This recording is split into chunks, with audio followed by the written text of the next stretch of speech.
Today we are looking for the topic of the. Yeah, I don't hear you. I don't hear you.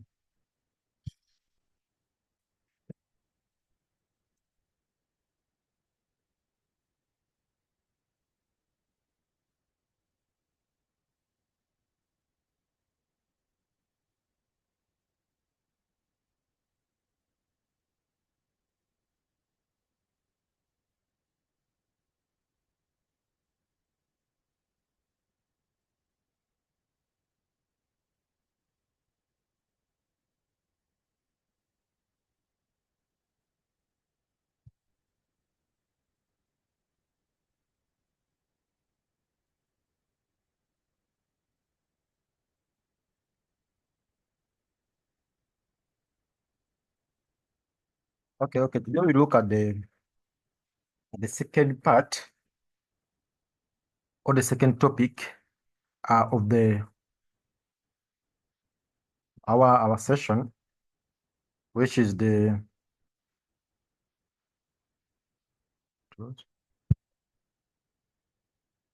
now which is the direction bias, which is the direction bias, direction,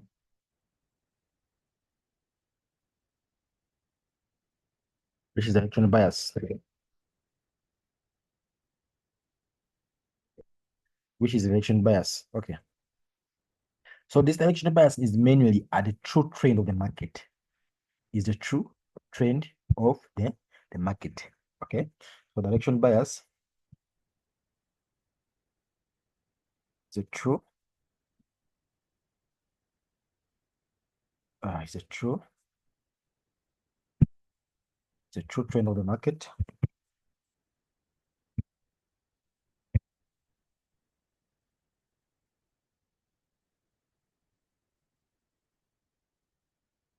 The true trend of the market,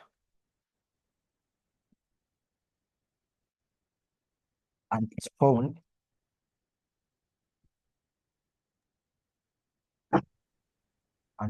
on constant time frames.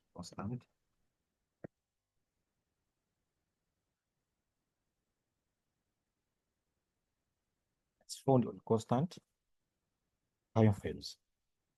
Okay, it's found on constant time frames. So what are our constant time frame? This is mainly the weekly and the monthly time frame. So if you remember what I told you yesterday that a trend is never related to direction bias because the trend should only be chasing the direction bias. Okay, meaning that we have to find the direction bias only on two time frames: the constant time frame, the weekly, and the monthly time frame. That's where you find the direction bias. Meaning that the true trend of the market is direction bias. Now we have four categories, or we have four types of direction bias. We have four types of direction bias.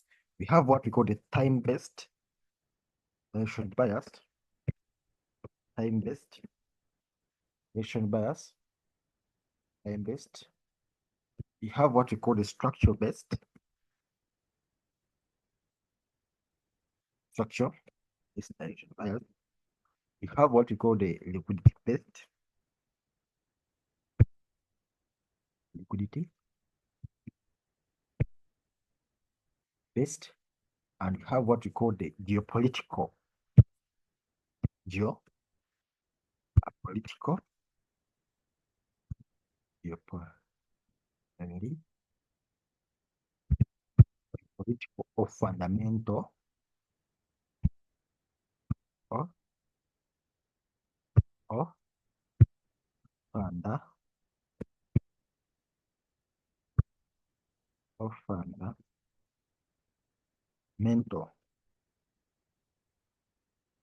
direction bias. So we have four categories of this direction bias: the time-based, the structure-based, and the liquidity-based, plus the structure-based. Now let's look at the first part of the direction bias.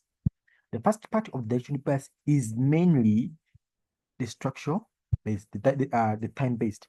How do you do the time-based?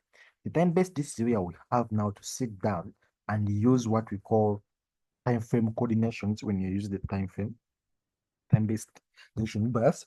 Before what we call the time frame coordination, time frame coordination, I will follow what we call a shift.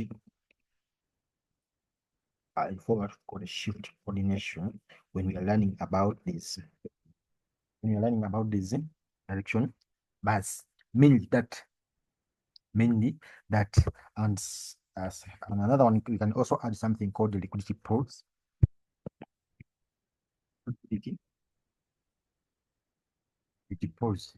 So when you're looking at about the time-based direction bias, we mainly focus on the time frame coordination, the shift coordination, and the liquidity pools.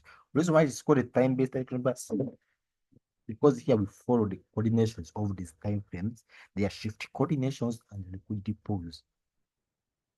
Okay, how do we do it? So we are still on a time-based direction bias. So let's assume this is a bullish market on a weekly time frame. Okay, so let me mark this as the weekly time frame. Weekly time frame. Weekly time frame equals to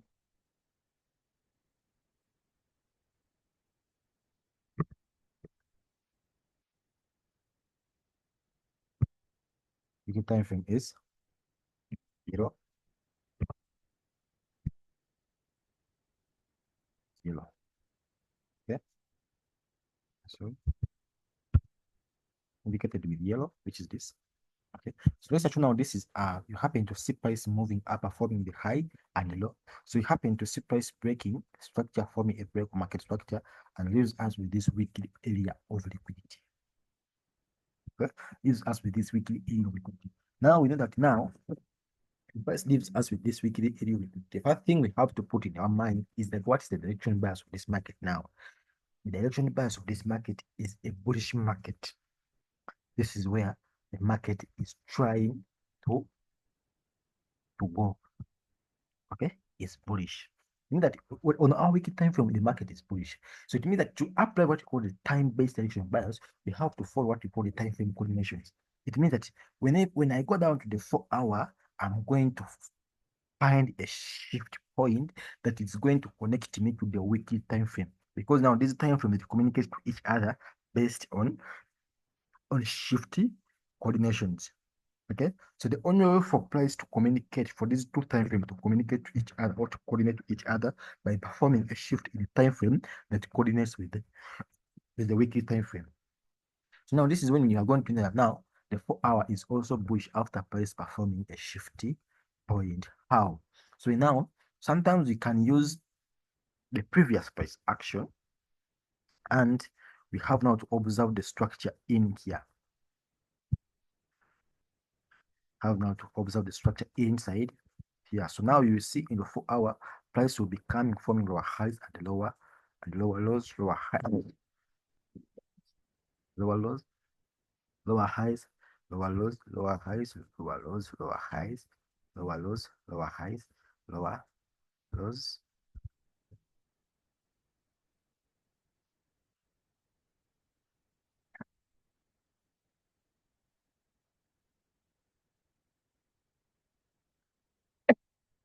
Have some. So on the 4-hour, we have already marked it. It's a blue 4-hour. It's indicated with blue.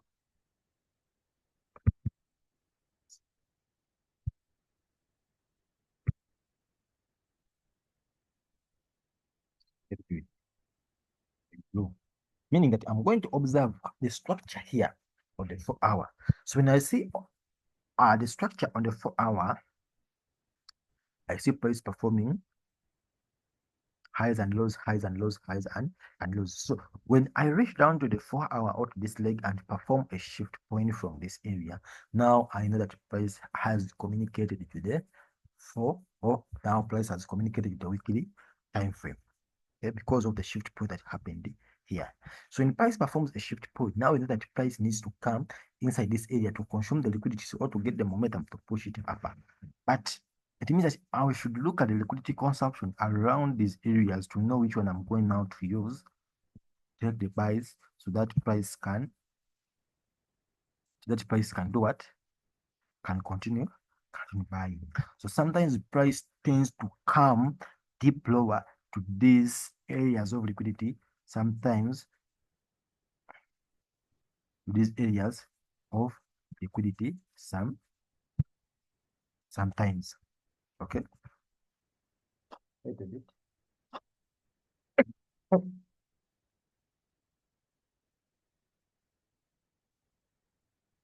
So price tends to come to these areas down a bit so that we can see price communicating to each other. So according to what we know about the direction bias, this is how we do the time-based direction bias. The reason we have to follow what the time frame coordination is, what time frame coordination is telling to, to us. So leaving around that, these are the areas of liquidity that are left to us. But unfortunately, sometimes when price is leaving these areas of liquidity, tends to come and consume them. So meaning that price will need to come to the deepest area of liquidity that is left down in the 4-hour time frame. Okay, needs to come to the deepest area of liquidity left in the 4-hour time frame so that it can perform its liquidation process, and then we see price coming to this area to perform the time-based direction bias. So when we start learning about the agglomerations, we shall see how to take sales from this area and how to do. I know you know all of those, but we shall go deep into them. But the time-based direction bias is mainly used in the time frame, qualitative time frames. Whenever you see price coming from an area or performing an area like this, it means that the direction bias is bullish. Now for the 4-hour to communicate with the for the 4-hour to communicate with the weekly time frame, it must perform a shifting point. So you don't need to wait for price to come inside this area of liquidity because now you'll be looking at something else. But the shift point should perform on the previous price action. Reason we had a trend in the 4-hour. Remember, we had only one trend. We have the two trend. We have the directional bias on the weekly time frame, but we also have the trend on the 4-hour, meaning that the trend is always chasing the direction bias. The trend is always chasing the direction bias. Now, when you see price performing a shift point in the 4-hour time frame, we know now the 4-hour has also communicated today weekly time frame after performing a shift point. Whenever price performs a shift point and leaves you with any area of liquidity, because now we know that price may either come to retest that area of liquidity, or sometimes you may see around this area, around this leg, because now we know we are going to take entries based on this leg. Okay, so sometimes price may consume this one, and this as with the nearest. Let's assume it is this one. Okay, so price may decide to come and consume this one before it continues down. So whenever price comes into the 4-hour area of liquidity or performs a shift in the 4-hour time frame, it means that whenever these two time frames communicate the same language, we may not even need the last 30 minutes to communicate. We just only need the 30 minutes, this time frame, just to refine our entry or to refine our area of entry from the 30 minutes, or the area of entry we saw from the area of entry we saw from the 4-hour time frame. Because now the biggest deal or the biggest thing we want is these two time frames to communicate to each other because of the liquidity, because of the liquidity language they have to each other. So sometimes you may see something like this. Let me illustrate it like this. And so this is how we do the time based. So let's assume that we have this area here, liquidity. So this is a weekly time frame. This is a weekly. This is a weekly time frame. So smart blue. Yeah, it's a weekly time frame. So we have a normal area of liquidity, or we know that our direction bias is bullish. Our direction bias is bullish on that time frame. So you have to do this on each and every pair to be patient and know why and how this price moves. So we have that area there. So now we have to go to the 4-hour to observe how these time frames are going to communicate to each other and also locate the new area of liquidity. So when you go to the 4 hour, we can look on this leg because we always put our focus on these previous legs. So now we come to observe price coming to this area here. Sorry.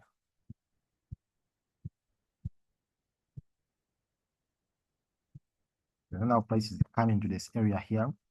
Have now to come to this area here and observe the liquidation process, or we could observe the trend in the 4 hour. So on this leg, which I will be seeing, or which I'll be observing price coming like this, forming this our highs, higher highs.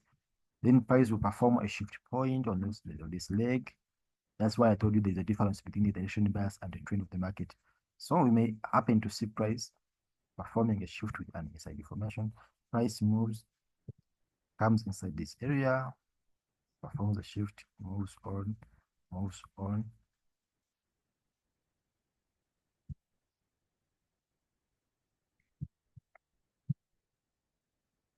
and perform something like like that. So on the weekly time frame, on the 4 hour time frame, we can now clearly see that price has already communicated with the 4 hour by performing a shifty point here. Okay, so now we come here and now mark that the 4 hour is also bullish after performing a shift on the previous leg. Hour is also bullish after performing a shift point. So now we are going to come and look at how price was consumed or an area of liquidity that was unconsumed. You know, when you are looking at about areas that are consumed, we look at this formation, whether the price came and tested it, coming inside these areas of liquidity. So you can definitely see price came inside these areas of liquidity, and the one area of liquidity that we are having that wasn't consumed is this one.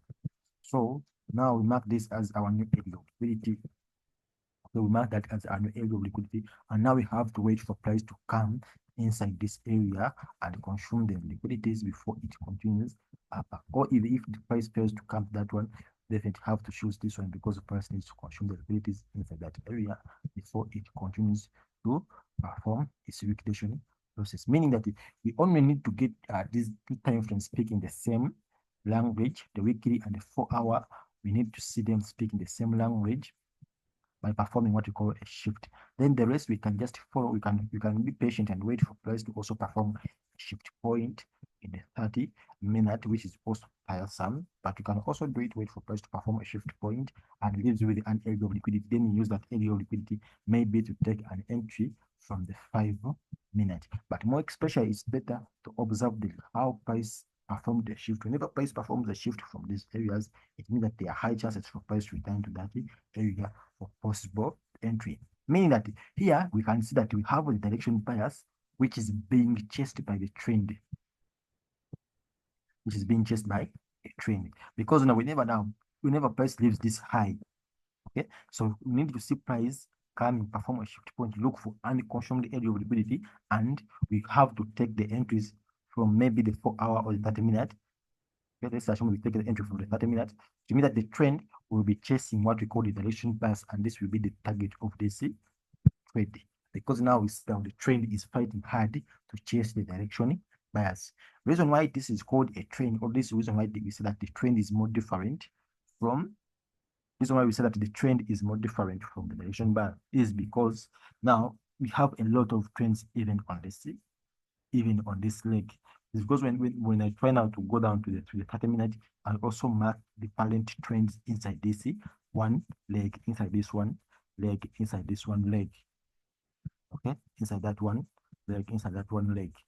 Okay, so here now we need to look for the consumed and unconsumed areas of liquidity, which we shall be looking in the near future. This is just, I know you know them. This is just not a big deal, but what I wanted to know that whenever we use this time-based, is mainly focusing on time frame coordinations. When you use the weekly cycle, it means that we use the weekly, the 4 hour, the 30-minute, and the 5-minute for our entries. This is not agglomeration. This is not agglomeration. We just need to look for the direction bias. Because if this is a true trend of the market, okay, price can't just come from this high and then continue moving up and low. Okay, It may even do something like that, like this.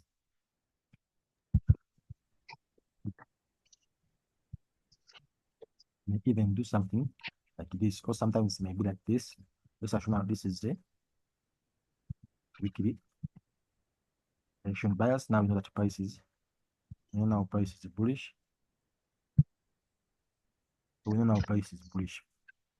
So now we have now to come to the 4-hour and observe the structure on the 4-hour time frame.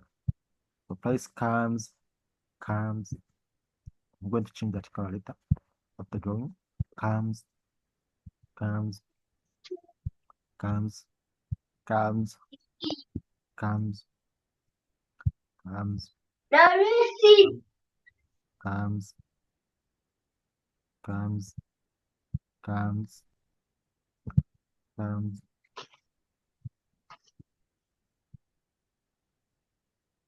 comes. Just by observing the structure, comes and gives you a bullish candle. So whenever you observe price coming, let me just change the color of this one. So it's green. Whenever you see price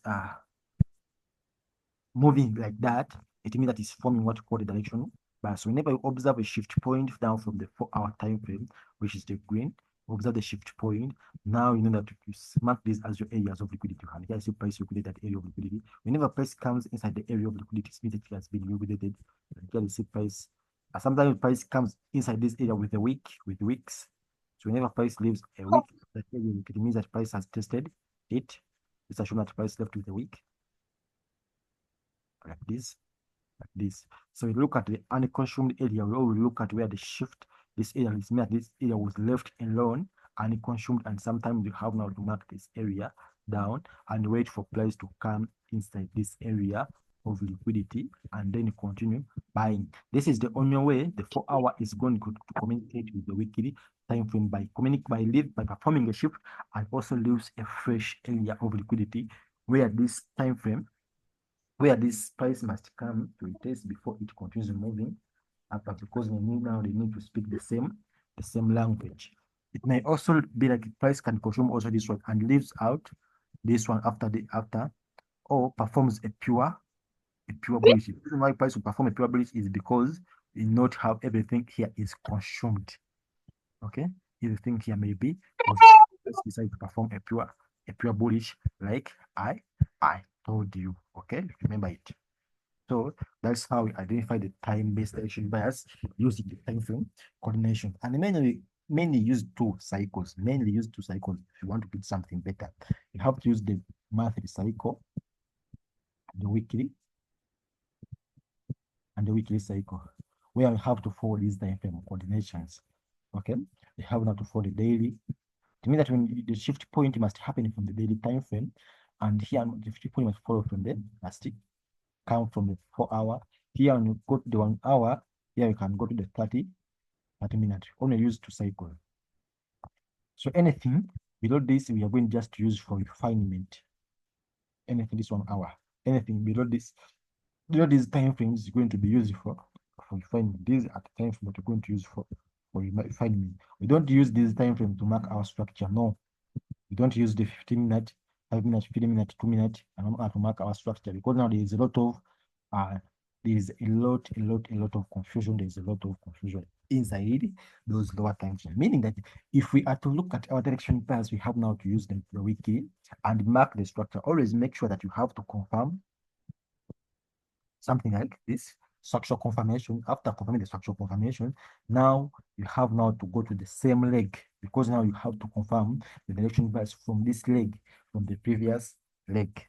Okay, because that's where price is going to communicate at other. Waiting for price to come and perform a shifty pull. No, that doesn't mean that the price has communicated to each other. That's not a liquidity flow, because now the direction bias, the time-based direction bias is the same as the agglomeration one, the confirmation of the liquidity flow.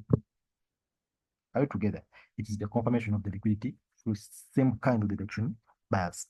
So now, what we do is we have now to wait for price to come to the area of liquidity, left, behind, and then try to communicate the same language with it. Are you together with that? So that's how we do the time-based direction bias. So whenever you see price performing something like this, just know I'm going to use what we call the best direction bias, meaning that first thing you have to put in your mind is where is my target? How now this is my target. Okay, that's my target. So now what are you going to do? Now you're going to wait for price to come from this area here and then do consume the liquidities. And this is going to be a target. Meaning that when you're using the time-based direction bias, the trend is always going to be chasing. The trend is always going to be chasing the direction bias. It means whenever price comes inside this area to consume the liquidities, it's chasing the direction bias, because now we can see here we are having a bullish reverse, or maybe coming back to that area of liquidity. So whenever price comes to the area of liquidity and moves up, it is chasing the direction bias, what we saw on the weekly time frame. The trend is always chasing the direction bias. Remember here, our true trend is bullish. So for price to be bullish, we have to say 4-hour shifting. Whenever 4-hour shifts, we have to wait for price to come inside that area of liquidity. Whenever price comes to that area of liquidity, it means that now it's a battle between the trend and the direction bias. So the trend must run and cross above this high, is always chasing the direction bias in a repeated process. The trend is always chasing the direction bias. The trend is always chasing the direction bias. So let's see some example. This is one example that direction bias. This is one example that direction bias. Time-based direction bias. So do we go now? Keep time frame.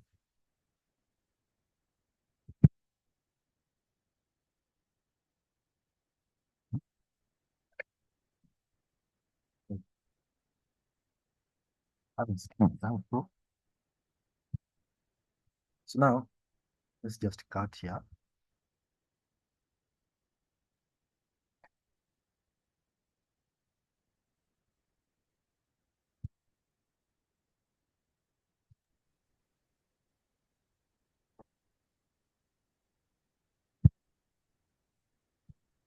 So now, like here, I can clearly see, delete everything. So like here, you can clearly see price performed a break market structure to the upside, leaving this as our new area of liquidity. Meaning now, on a weekly time frame, the direction bias is bullish. On a weekly time frame, the direction bias is bullish. We can make it like this. Weekly, see a bullish. Sorry, we see a bullish, but we see our direction bias is that is bullish. You can see how the candles of the direction bias is printing. So now we have to move down to this lower time frame, to the 4-hour, to check how price performs a shift point from that area there. Okay, so we have now to come to the 4-hour time frame.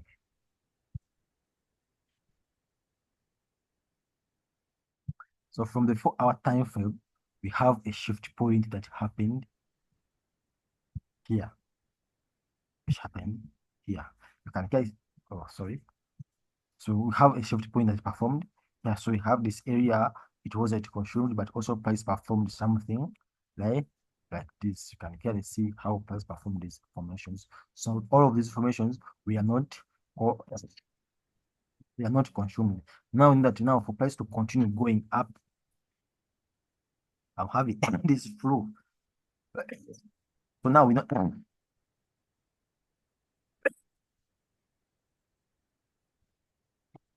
now for price to continue being bullish, it must come and retest one of these areas before it continues moving up. Now, we didn't have, we only had this area here, but also price performed two of these areas, which we did have any liquidity consumption inside it.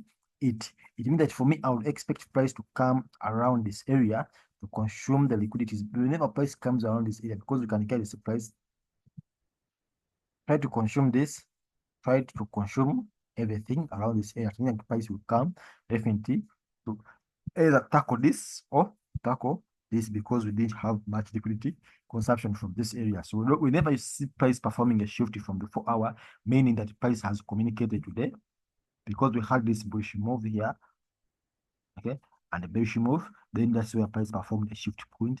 It means that now the 4-hour has communicated with this shifty point because the shift point is found in the weekly area of liquidities.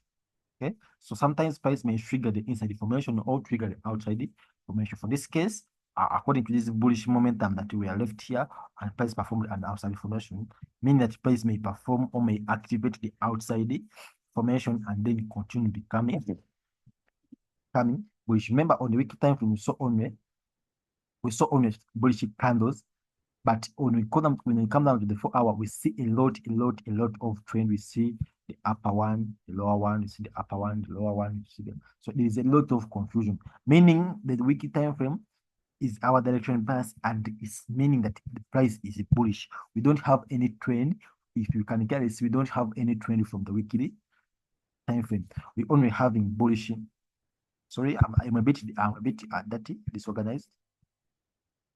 You can now see that the price was performing on the bullish candles, not trend, not trend. You mean that price had to come test any area here or any unconsummated area here, and it continues moving upper. Okay, so whenever you come to the 4-hour, that's where you're going to find the trend of the market. Hope now you can see what I said. I told you yesterday. You can observe the trend. You have the upper, some highs and lows, highs and lows. Later you had the shift point. Later you are having something like that. So price came. This price.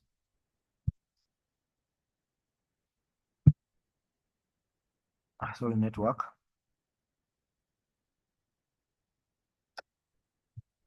I have this problem of network, guys.